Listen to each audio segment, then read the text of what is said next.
Well, folks, there. That was a little rest stop for you. And Dwayne and I recharged our batteries. And now we are going to go into what we've been reading lately. And we say batteries, we use double A's. Oh, God, it's amazing. So,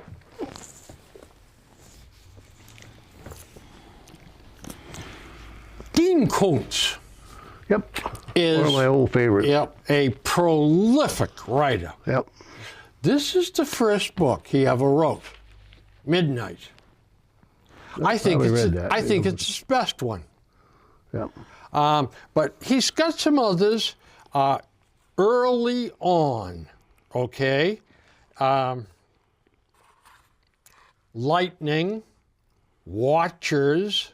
Watchers was good. Yep. Strangers. Darkfall was good. Phantoms was good. Whispers was very good. And Night Chills. I remember them all. He has done some collaborations with Stephen King. Yeah. King and Koontz together. They're really good too. Ah. What one weirdo doesn't think about, the other one does. So, if you're looking for something to read, I can tell you, start with the early books of Koontz. That is when he's at his best. Is he still writing? Yeah, but he's getting paid by the word. Yeah, that happens And sometimes. it's just nonsense. So that's him. Now, I don't have this in any particular order. So, It's more fun that way. yeah. Tales from the Ballpark. Now, if you're a sports fan, there's 2 or 3 or 4 of these kinds of books in print. And it's an author that has spent some time and research and talked to maybe 50 ex-ball players and gets stories. And if you're a sports fan, some of these stories are really incredible. So if you're interested in baseball, Tales from the Ballpark, you will enjoy. And as I say, there's 3 or 4 others of this genre that you can find. So, it complained that perhaps you missed being taught about World War II. Or you're young and you say, what was World War II all about anyway? Teachers didn't tell us much about it. The story of a world at war. Now, there's nothing here about depth here in this book. But it takes an incident like the home front, and it gives you a few paragraphs about what took place on the home front. And then the next, the Battle of Stalingrad. And it tells you about that. And it takes you through the beginning to the end of World War II. There's several companies that put those out. Yep. They're very similar in format, but their information is a little different. Yes. Not that it's the Battle of Stalingrad is different from their Battle of Stalingrad, but they might not emphasize Stalingrad. They might have another incident in there. The Russian incursion. Exactly.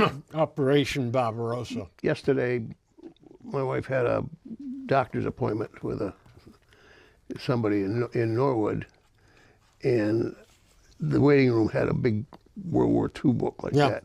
And she came out and I said, "You're done already?" I said, "I'm not finished with this book yet."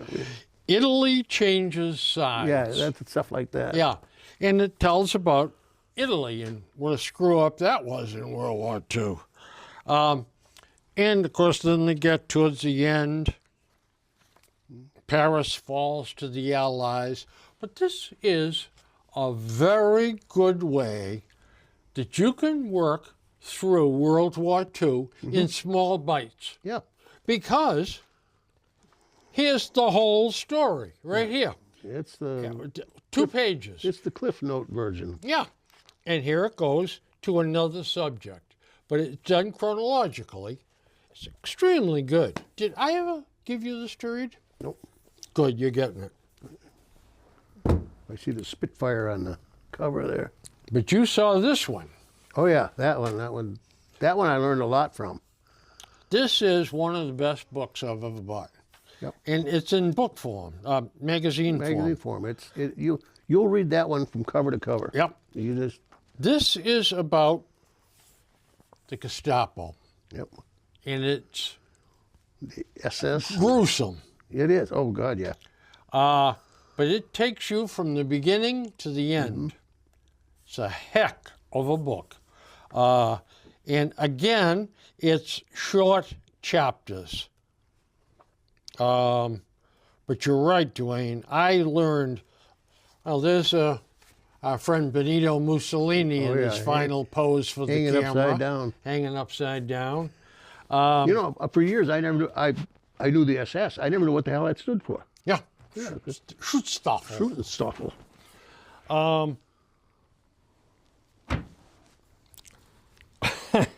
I know you like this. This is a special edition of the Mansions section in the Wall Street Journal. I wait for these things to come out. That and the fashion one, the magazine that they put out quarterly. Oh God. That thing comes in, and I immediately either put it in a pile to give to you or I throw it in the trash. Yeah. But this is incredible, the houses. Yeah. It's amazing how much money is out there. Yeah. With these people. But, you know, See, you may want to thumb through that. I probably won't because I got real estate taxes coming in a couple of weeks. You do too. Yeah. Oh, I'm waiting with. Well, I tell you what. That's what caused me to point out about the cost of the school addition. Just the planning of it. Okay, is we just got hit with a big increase again. Well, and guess what? It's going to be more. They don't take any consideration into real estate values going up. They just add that onto the tax base. It's amazing. No, actually, they do some readjusting. When a house sells in a neighborhood, they factor that in to similar homes in that neighborhood. But I mean, if the real estate market goes up 20% this year, the valuation of that community is 20% higher. Exactly. They don't say, well, now we can go down on our mills per thousand because it's been inflated. Oh no. We'll just tack that in there. We'll find something to do with that money. That's windfall. Yep. Yeah. So sometimes my reading is really very diverse. Here's one of the best newspapers that you could possibly subscribe to, Barron's Financial. Yep. If you handle your own investments or work closely with a broker on your investments, this has stuff weekly that I usually spend 1 or 2 hours reading it. There's something for everybody in that. It is. You don't have to be a millionaire or a big spender on that. Even your day-to-day operations that you go about, there's always something in there that you can come away with. Always great stories in here, and they interview smart people. My friend Bucky Kalu, I'm sure that most of you folks know Bucky. He subscribes, or did subscribe to Barron's. And he said to me one day, he said, he said, I like reading what smart people have to say. and I like watching it on TV. I like hearing what smart people have to say. And you know, that's one of the things that I am is curious to a fault. But I'm curious about what is going on, you know? And this, if you're, as I say, interested in finances, start here with Barron's. Subscribe to this. It's a heck of a deal. And by the way, call them up, Barron's, and tell them you want a starter discount. And they'll give you something like 18 weeks or 24 weeks for like less than half price.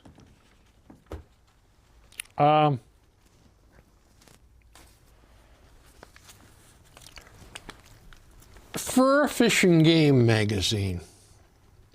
I look forward to every month. I've been reading this since 1953. You're an old trapper, though. Yep. Yep. My grandfather taught me trapping and all that stuff. And he used to get this magazine, and I used to read it, you know.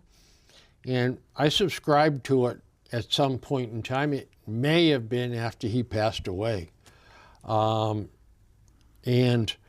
it's about fur, trapping, fishing, and hunting. And it's wonderful. Wonderful. It is something for young guys to look at. And by the way, I thought they were hanging on by the skin of their teeth. These the people, magazine? yeah, Fur Fish and Game, the people that produce it, they have quite a circulation now. And I would quote you a number, but I can't remember it. But all I remember was, wow, 140,000 circulation. I mean, there's a lot of magazines that don't get that. Was that a lynx in the back? Yeah, A beautiful cat. yeah. I'll tell you, I trapped a couple of 3 bobcats up in Maine. They're beautiful animals. We've had 2 or 3 sightings in our yard. Yeah. Oh, yeah. They are beautiful. I was really excited. I was really impressed. In fact, we had company. So, you know, I could say, I saw a bobcat in the back. Yeah, sure you did. Yeah, right. Yeah. Which bourbon were you drinking? That's exactly right. We had a house full of company, and they somebody was in the kitchen, spotted, hey, come here, look. And they just wandered across the backyard, no hurry to go anyplace, stopped, looked around, turned around, backed up and peed on a bush, and scraped his feet a little bit, and just walked into the woods. Then a second time, another one. I told that to, what's her name, Hillary Cohen, the animal control. She said it's obviously, she said it's the same one. She says they're seeing it over by the Audubon thing there, and it's they got a big territory, and they It was in Bobby Shannon's backyard, okay. and his property butted up to the prison property, Yep. the big swamp that you can see on 115. He was on the other side of that. And he had more wildlife in his backyard than you could shake a stick at. But he had a female bobcat with either 4 or 5 pups. Oh, really? Yeah, Keeper. living way back on the edge, but he'd see them out there. Birds of Massachusetts Field Guide. I saw this and picked it up. This is the best bird book. They've got great illustrations, really great ones. So if you're a birder or feed the birdies or like birds or just curious about birds. I got the Thompson Guide Yeah, for Eastern United States, Yeah. I think it is. And but this is Massachusetts. Yeah. This is a dandy little book. A little on the pricey side, $15, yeah, but it's a research, it's Yeah. a reference book. it is. It's nice. We were talking about looking up stuff just for the other day. I said, where do those hummingbirds go in the wintertime? Do you know that they go to Mexico and South Central America? Yeah. Little tiny Little quarter-ounce birds little that things. never stop flapping their wings. Never. The article said it was amazing that they could fly that far. And I don't know how they get enough food because they got to eat every 3 hours or something of their weight. What do they do over the ocean? I don't know. Unbelievable. By the way,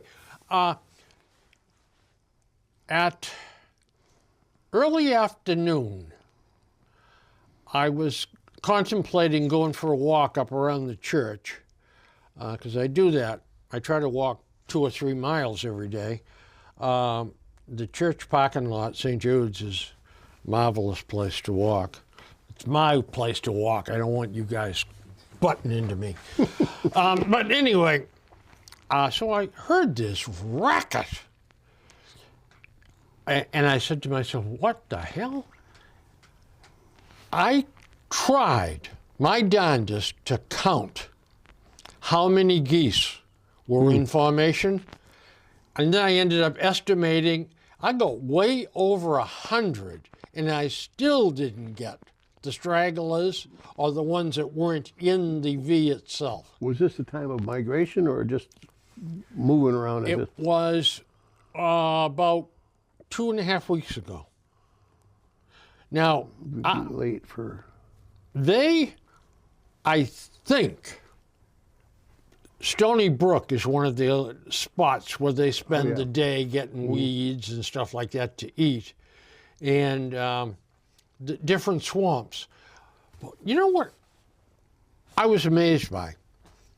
They had a V that was well over 100 birds. Yep. How did they know enough to do that?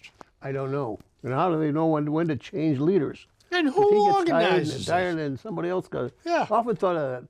When you get these flocks of birds, there's one of them out there leading it. Yeah, How do they trust that one to go where to go? Yeah, exactly. And where are they going sometimes? yeah, yeah. And now, going back to our Army days, the drill sergeant would yell cadence at us that's right. and keep us in line. But what the hell do the birds do? I don't know. It's truly amazing what they can do. It's more than amazing. Yeah. It's just mind-boggling. So, folks, I got a few other miscellaneous books to share with you. And I have different things to say about them. But here's one. Hitler's People. The World War II is one of my pet subjects. Mm-hmm. And this is mini biographies of the people that surrounded him. Yep. And it's about 8 million pages. But the bibliography takes up about 200 pages. Yeah, it's well researched. Yeah. Really. 468 pages. Now, if you know nothing about Hitler and his staff, if you will, this is a good book. The chapters are short and gives you a lot of information. I looked forward to getting this, but there's nothing new in it. Yeah. It's a rehash. Yeah. But if you want to get caught, if you know nothing about World War II, and you say, how did somebody like Hitler come to power? What That's was pretty his amazing, though. hold all over the country? Yeah. So, interested? I probably read that one already. Did you? No. Not this one? This is brand new. I got this for Christmas. I'll read that one, of course. Okay.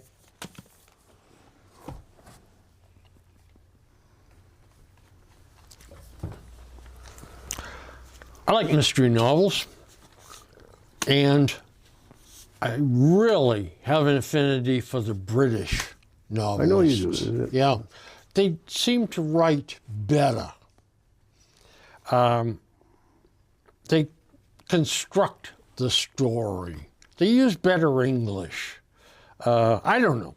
But I want to tell you, Peter Robbins. They've been doing it a lot longer than, Yes. than we have. Yeah. Peter Robinson is the #1 British mystery writer as far as I'm concerned. Now, there's half a dozen of them that are really good. He's the best. If you get a chance, in the library, Norfolk Library, probably has 15 or 20 Peter Robinson books up there. A tip from me. Look up front at the print or the copyright date, the print date, and try to start with the earliest one. Yeah. Because this is his life unfolding. His divorce, his children, different affairs he has with different women, and it's a guy that it's his life. And this one is from 2019, so this one's quite new. But they also up front here have a listing of all of his books. Yep. Well, usually you can figure out which order they're in, top to bottom or bottom up or whatever. But start with the early ones, and by the way, they're probably the best ones too.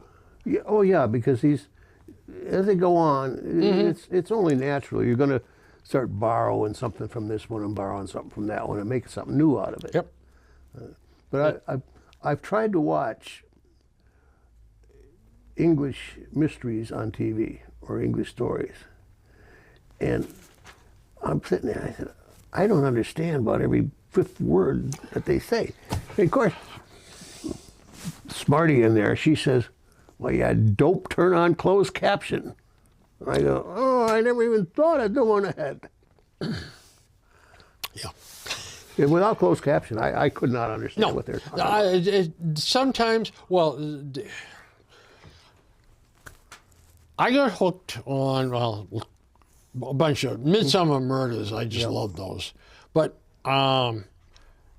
Vera is rather an implausible story of this elderly lady that is promoted to a superintendent.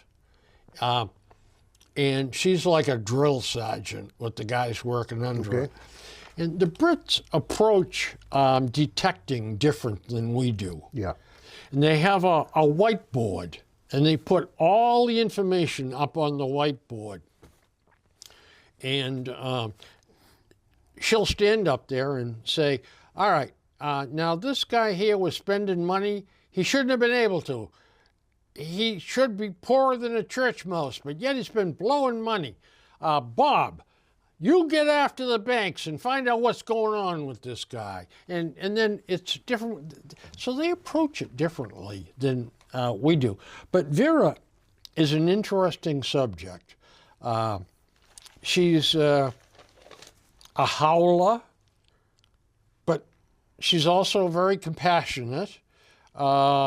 I enjoy her stuff, and this is, they're showing the 14th season is the last one, and is just starting it, I believe.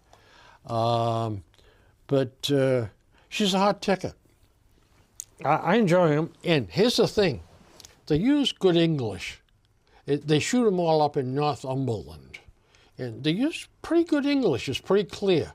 Now, some of the others, my gosh. Oh, God. Some of the cockneys and stuff, you can't understand anything they're saying. Nope. So, One of my favorite guys. yep. Nelson DeMille. Now, Nelson DeMille is a very good author. Excellent. Yep. And this one here, Nightfall. Now, have you read this one? Doesn't look familiar. I got to Okay. start writing down because Then I'm getting to the point where I don't know anymore, did I read it or not? I'll give you a hint. Here's the airplane going across. Yeah. There's a guy, John Corey, who's in all these, or most of them, and a girl that he's met. They're down on a beach on Long Island. Yeah, it usually is. and they are, well, having a little bit of a love fest. Well, they usually do. Plane goes over and explodes. Remember the plane that took off? Yes. And so that's, it doesn't really say that that's the plane, but this is a fiction, Yeah. but this is what happens. So if you've not read this, Don't know. this has got to be one of his really good ones. I see now. I don't. Maybe if I didn't read this, but I vote for on this author. The two. The Yep. Gatekeeper was the second one. Yep. The first one was what? North Shore. What was it? Gold Coast. Gold Coast. Gold Coast. Yeah. And then they continue. They're That's right. They kind of hooked at the. Got to read Gold Coast first. Yeah. Yeah. Yeah, crash site of TWA 800. That's what it on the was, map. yep. Yeah. So this is very Probably did not well read that. done. He is excellent. He is just. If you had read this, you would have remembered. I would remember, but But that, his stories are such that you get involved in them. I don't know how to. It's like Stephen King can do that to you. Your mind is starting to get right into the story, and sometimes you read for 2 or 3 hours and you have no idea you read that yeah, long. I know. Yep. Those are good writers. Now, He also did General's Daughter. The General's Daughter. That was Yep. involved. Yeah. He did quite a few there early in his career. Mm-hmm. Yeah, that's good stuff. Kiplinger Magazine. Now, folks, you can get a discount on this, and it's cheap to subscribe to. But again, finance, investing, but common sense articles, the pros and cons of private debt, the way, different things, tax changes, cash in on the building boom. But they have stuff to do with you and your money. Yep. Very good. And I pass them along to Dwayne. Yeah. I read So- them and give them back to you. Yep. So that's this latest one. Now,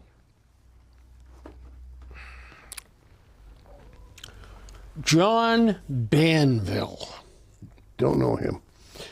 Very, very talented Irish writer. He wrote a book that I got for Christmas last year called Snow. Mm-hmm. I foolishly lent it to someone, and I've never seen it again. I haven't got it. No. I No, know. no. It was a lady that worked at the gym up in Franklin. And obviously she liked it so much she gave it to somebody else. That's not right. So anyway, John Banville, if you happen to see it, Snow, grab it. You will be a John Banville fan after that. Now, Is he a U.S. author? Irish. Irish, okay. Yep. And his paragraph structure in his sentences, his use of words, you keep the dictionary handy. Mm-hmm. He's brilliant.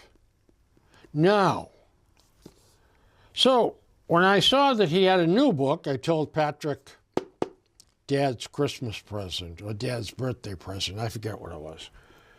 I figure I order the stuff from them, and that way I'm not disappointed. The Drowned. Friends, I'm going to give this to Dwayne.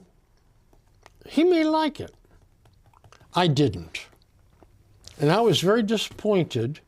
Well, I was somewhat disappointed. There was periods where it dragged. Well, authors go through this, not necessarily writer's block, but they get to where the creativity is just not coming to them. Exactly. Yeah. They kind of got wade through that puddle and get to the other side. That's exactly. And you can understand why an author may take a year or a year and a half or 2 years off, do some traveling. And by the way,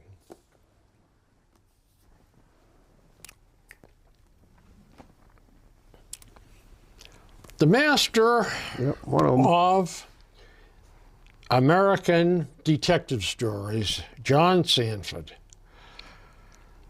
John Sanford has Virgil books. Flowers is my favorite guy there. There's Virgil. Yep.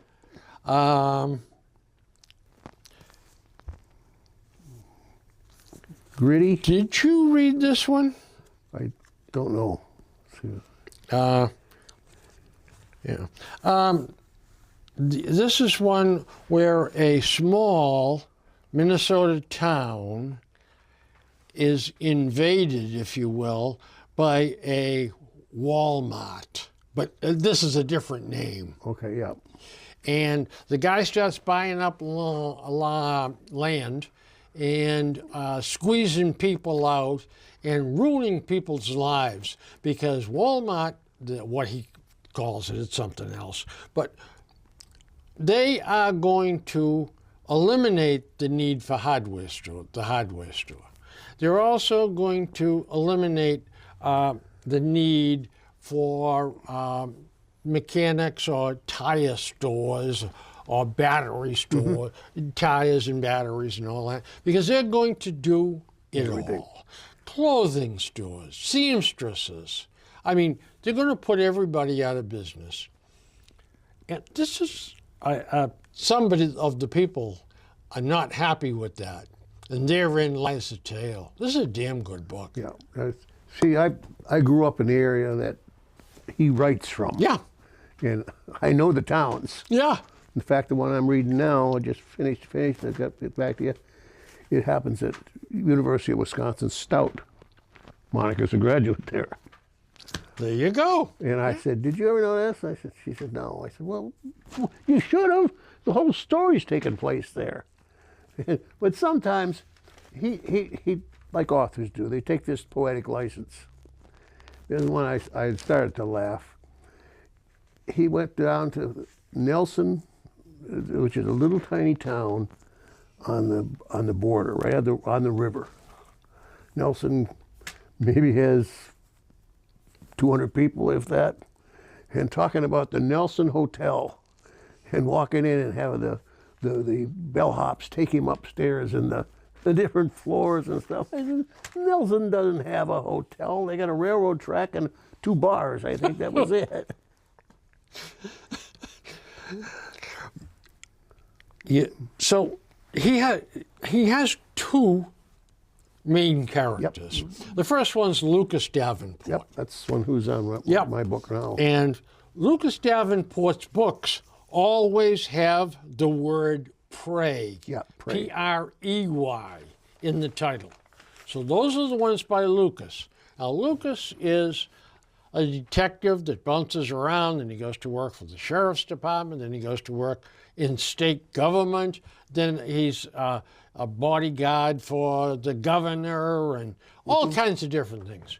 They're great stories. And the crime scenes are great. Oh, yeah. And I said to myself, how can he possibly come up with this stuff?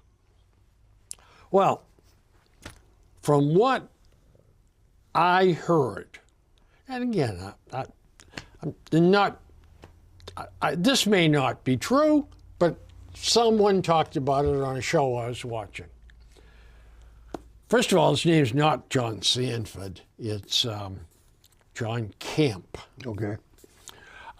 Second of all, his best friend was a high-ranking police detective in the Minnesota police hierarchy. He would show him actual crime folders. Now, John Sanford would not write about that crime, but he would get in the mind of the criminal that did those things, so that he would create a fiction based on reality. And that's where he got a lot of his stuff. But That explains a lot. He's a master of putting the stories together. Oh, yes, he's terrific. And then he has an understudy, Virgil Flowers. That's my favorite guy. Yep. And guess what? Virgil becomes a subject of 10 or 12 books, Book too. of his own. Yeah. Yep. And Virgil is a real piece of work. He's a loose cannon. Yep. He's always out there with his vehicle towing a boat. Because he's a big fisherman. He's always after muskies. Yep. And his superiors or his supervisors always say, "Are you out there with your boat again?" And he would be, because they know he does all the time. And he's earthy, he's witty, tough. But Yep. And he can't shoot. no, he doesn't even carry his gun. Most of the time it's under the seat in his pickup. Lucas said to him one time, "Don't try to shoot him. Throw the gun at him, Virgil." But he's a unique character. And he's very much the ladies' man. Oh my God, yeah. Good stuff. He's been living with that woman and down in Yeah. south of Minneapolis there for Yeah. a while now. I don't know. Yeah, that's his main squeeze, and they've had a couple of kids and all that stuff. And by the way, folks, if you read one of these, you're hooked on them. I'm telling you that right now. And I was going to tell you, I believe there's 29 Lucas Davenports in 11 or 12 Virgil Flowers. So there's your next 40 books. Oh yeah, Because I'm telling you, once you read one, you're going to want to read them all. And guess what? They're probably 3/4 of them are at the Norfolk Library. they got a bunch of them. They do.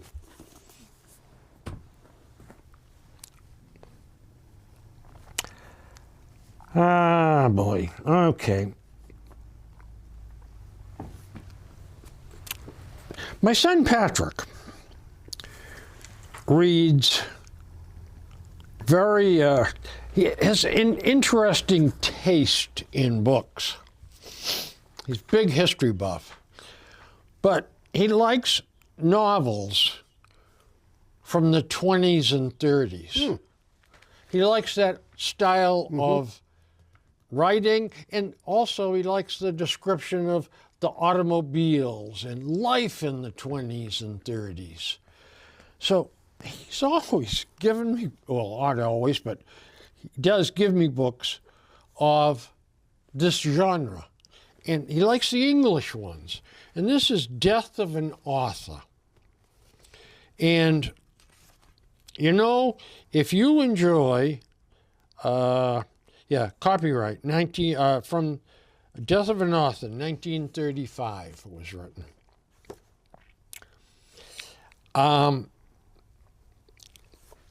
If you like So that one was actually written in that era. 1935. Yeah, not about that era, but it's No. written by. Yeah, but it was actually written in that era, about that era.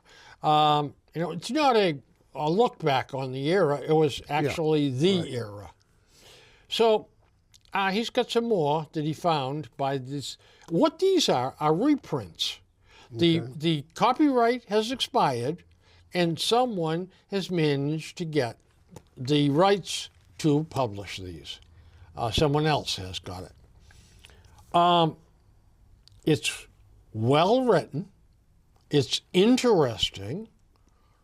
But if you have to have a body on every third page and shootings and riots, well, this will put you to sleep. But if you like a well-written book, this is a good one. Death of an Author. You're going to get it. I never read anything like that. Now, so I've told you about John Sanford and Peter Robinson. Robert Crace. Don't know. Now, Robert Crace is they're not as well written as John Sanford books, but they're good books. Yep. And Joe Pike and Elvis Cole are interesting characters. And the books are pretty well done. I enjoy them. I got quite a few of them. And I just finished this one. And guess what? Boy, nobody's going to see me around for a while. That's right. Keep you indoors for the long winter. You're going to read one of these. You're not going to say, I'm going up to the library and I'm going to get some more of these, man. But it's, next time I'm up to the library, let's see if they get any more of these. They do. They're pretty well equipped with a lot of these authors. Oh, they are. They got maybe a dozen, Robert Crace. Some are good, very good. A couple of others are bombs. Take a hint. Take a note thing, and when you take that book, write it, Robert Crace, the author, the title, and the date that you read it. Because after you read so many, you'll go on, boy, that's an interesting looking book. Well, of course it is. You read it 2 years ago. Also, folks, oh, here's another one here. Yeah. Here's another hint for you. You will need this. The pad of paper Yeah. and the pen, because some of these authors create an awful lot of characters. I use a steno book. And And some of these guys, too, the characters seem so minor on page 82 or 63, and it's going to be a big factor when towards the end of the book, and you don't write it down. You don't even know who this guy was. You can't remember it. Some of the authors are very good referencing the characters. They'll say, Robert Fowler, police chief, and then when they bring him back in, the police chief, Roger Fowler, they make references. Some of them don't. And once in a while, these guys will start using first names or last names and really start messing you up.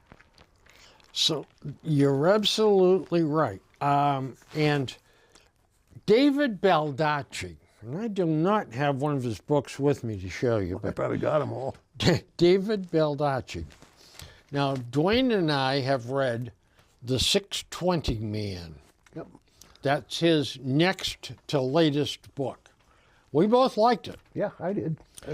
So You felt like you're right in that.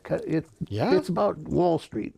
These young people going in and working in these investment firms, and the pressures that they're. The 620 is a train from coming in, I think, from Long Island, someplace into the Manhattan, and there's a lot of things involved with it, but the pressure that these people are under. Oh yeah. Oh my God. Yeah. And I think it's probably not total fiction. I think there is a factor of that. Oh, I agree. When some of these guys are hired out of college, especially law firms or banks, they're expected to work 16 hours a day. Yeah. Oh yeah. Yeah. For the first year you're there. No, his name was Jared. I don't. It doesn't matter what his last name is because I wouldn't say it anyway. But he was a good friend of Craig's when they graduated from high school, and they went to different colleges. They were split up, and then they've maintained contact after for all these years. But Jared went into the financial and with some of the investments, and he says they hire you. They might hire 25 people, and they say, well, we're only going to keep 5. And they let you fight with each other to who can impress the company the most. And he said, these people will crawl all over you to keep that Talk job. about the donkey and the carrot, huh? Yeah. Oh, yeah. And that 6:30 train brought that out. Yeah. How this company had this elaborate dining room where they could go in and order anything they want. The new people wouldn't go in there because they wouldn't dare take a time off from lunch time to leave their desk because somebody might see them in there. So they would eat at their desk. Oh yeah, absolutely. They'd bring their lunch in, and they were in there Saturdays and Sundays. And But I don't think it's worth it. I really don't. I don't either. But so anyway, I really liked this book. I gave it to Dwayne to read, and he liked it. So he's written a sequel, To Die For. And I am about 2 more chapters, Okay. and I'm going to hand it off to you. Okay.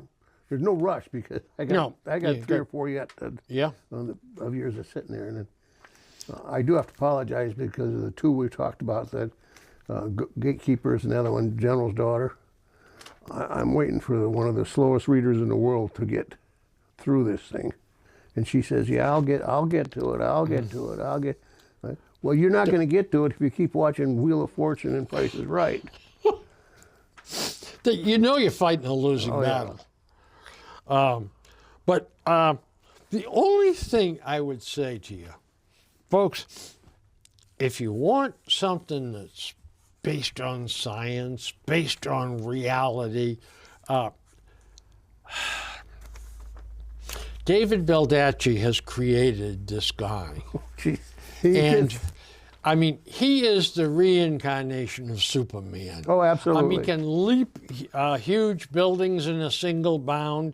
He can fly through the air at the catch a speeding bullet. He can jump into a crowd of bad guys, and within 10 seconds, he's got them all laid out. And Did the scene in the alley with the 3 guys that jumped him? Yeah. He said, "Only 3 guys. I outnumber them." Yeah. Yeah. And he killed them all or disabled them all. But this guy is an ex-government spy, Yeah. super spy. I don't know if he was a CID. He writes about as a CID. I don't know. I don't know if he was or that's what he likes to write about. Yeah, this one, To Die For, is a lot of CIA stuff. CIA. Okay. Yeah. But it's him investigating the CIA. So I think it's, I don't think he was CIA, he was CID. I think so too. Yeah. But they're good books. Now, there's 100 of these up to the Norfolk Library. Yeah. This guy, David Baldacci, must have no life at all because he just sits and pounds books out. Now, he's got a series of 6 or 8 books about this one guy who cannot forget things. He remembers every single thing that happens. And he's a detective, and this is a curse. It fouls his life all up. It was the result of a football injury. Yeah. Where was it? Ohio State? I forgot Something, where he was playing, and he got hit in the head. Yeah. And all of a sudden, he couldn't forget anything. Yeah. And then there's a couple of CIA agents he writes about, and it's amazing. Mm-hmm. But these 2 books here, The 620 Man and To Die For, are his 2 latest books. If you want to start reading Baldacci, this is a good spot to start. Excellent. Yeah. Yeah. And then you can work your way into some other stuff. And you know what, folks? I know this is overkill, and I know I'm insulting your intelligence. But you know what? Pick the book up and read what it's all about out here. Oh, I always do that. Yeah. And you can perhaps sort out some of his craziest stuff. I even go back and read that while I'm reading the book because it refreshes. Yeah. Oh, a little bit of part of the plot. You know? Yeah. Who are these people? We just got the signal that I need to think about closing this down. So I'm going to talk to you a little bit about another odd author, Richard Osman. Now, Richard Osman is an English author. He writes very well constructed stories. Guess what this group is all about? It's 4 elders in a care facility or a rest home Yep. that are snoopy, and when there's a crime, they go investigate it to help the police.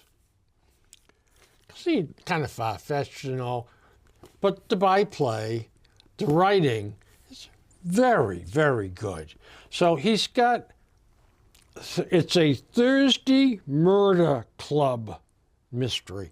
And that's what they have, is the Thursday Murder Club. Okay? There's 3 or 4 of these. They're good. They're nice reading.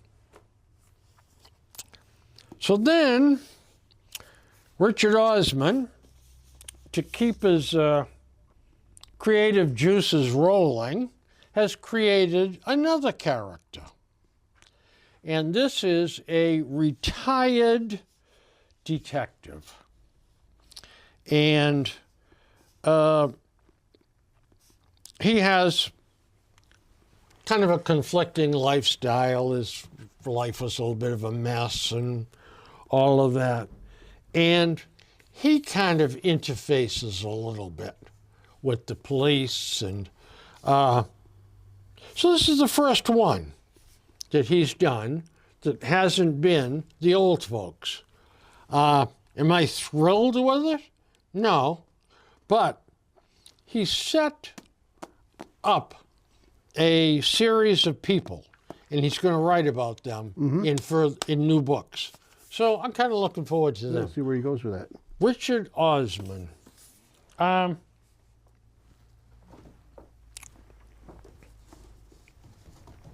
Waiting for one of my favorites to come out of there yet.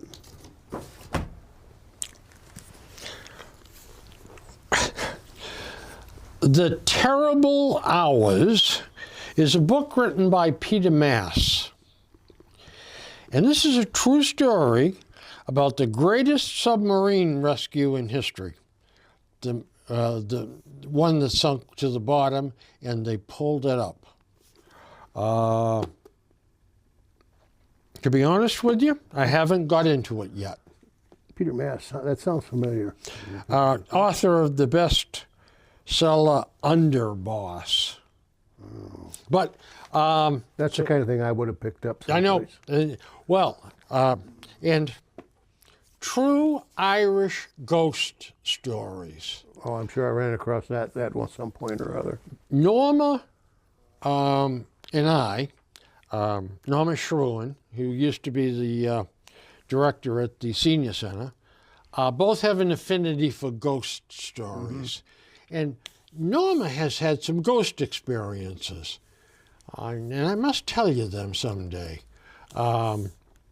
She won't come on the show and talk about it, so was just what I I'll was have gonna to do ask it. her. But this, this ghost book's out, and most of them are silly. This is extremely well done. Very well done indeed. And interesting. So, and I think, Dwayne, it's probably time for us to think about what else do we want to talk about for 5 minutes? We got one author we wouldn't pull out of there. Who's that? Conley. Oh, yeah, we talked about him before. Michael Conley. Michael Conley. Do you know? That's what started me on mystery stories. Yeah. With Michael Conley book. Michael Conley's first 5 books are the best books, detective books you're ever going to read. You learn how the inner workings of a big city's homicide department or detectives. Yep. Really works. How it really works. Yeah. That's right. Harry Bosch, Oh, yeah. Bosch, is his character. Harry, in the first 4 or 5, is a certifiable wild man. Oh, yeah. Just a loose cannon. But he eventually calms down, but he never loses his edge. No. And he has 4 books. The Black Echo, something, something. The Last Coyote is the 4th one. Anyway, if any of you are interested in reading, give me a call at home, and I'll look it up and tell you. The library has got an extensive Conley Yeah. collection also. Those first 4 books he wrote are great. Then he wrote a 5th book, The Poet, Yep. about the serial killer. Serial killer. Yep. That is about the most gruesome and realistic depiction of a serial killer that you're ever going to read. Yeah. Yeah, and then after that, he rides off into the wild blue yonder. I don't think I read 2 mystery books in my entire life Yep. before you said, try this one. It was Conley, Michael Conley. I said, whoa, this guy is interesting. Really good. Yeah, I thought it was, all whodunits. Yeah. But some of these, if you've not read some of these mysteries, they're not all whodunit. Sometimes they show you or tell you right on page 5 who done it. But it's how did he done it? John did. Sanford always, Yeah. oh, not always, but you know. does, in some of his books, starts off with the killer himself Yeah. and what he does. Exactly. First 24 pages. Well, folks, this has been fun. And hopefully we'll be back at our digs in Norfolk. Yep. And next time around, and we'll get to a more or less regular schedule again. Yep. There's a lot of things that Dwayne and I have to figure out. We didn't get to any of them today. Of course not. We knew that. The- We never do. No. But anyway, I've got a whole show right here, all ready to go. Okay. All right, folks, listen. Stay warm, stay dry, Yeah. and we'll see you in a couple of weeks. Bye-bye.